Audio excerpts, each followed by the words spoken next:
I don't get naked in front of anyone, Sadie told me. Ever.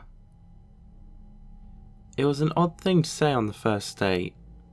Sure, we'd already discussed our jobs, families, and movies we liked, but this really seemed to come out of nowhere.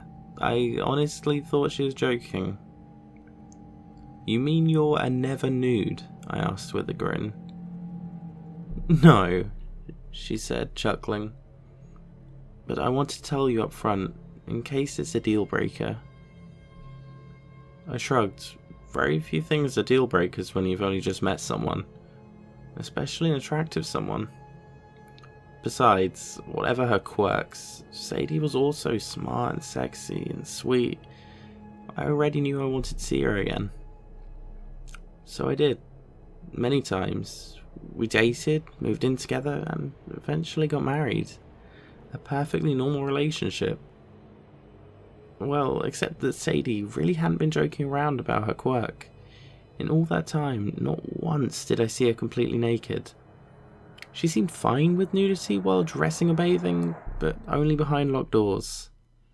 She refused to explain, so her phobia just mystified me. Almost everyone would have agreed with me that she was beautiful, and she claimed to have no embarrassing tattoos or traumatic stories of abuse. And when we made love, my hands roamed everywhere beneath her clothes, but I couldn't feel any scars. In the end, I gave up asking about it and just accepted her as she was. Then she got pregnant. If you have never had a lover suddenly turn cold on you, I don't recommend it. Over 9 long months, Sadie's sweetness disappeared, as if everything had been an act. When her water broke and we went to the hospital, she even banished me from the delivery room. I suppose that was a good thing in the end, because when the baby came, I heard screams. Not the wailing of a newborn, but the frenzied shrieks of adults. By the time more hospital staff rushed in, Sadie's doctors and nurses were dead, having torn out their own eyes before slitting their throats or bashing their skulls against the floor.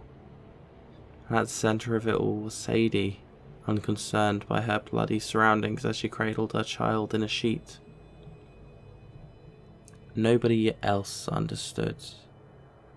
Nobody else grasped what I grasped. These people had seen my son, my newborn, naked son. In the days that followed, I felt even more unwelcome in my own home. Sadie would sit in a rocking chair, holding our strangely quiet child, and both of them would stare right through me. Then, not long ago, Sadie died in a fiery car accident. It was almost a relief, I'll admit, but being a single parent isn't easy. Alone with my son now, his silent stares grow colder every day. I keep my eyes tightly shut whenever I bathe or change him, of course.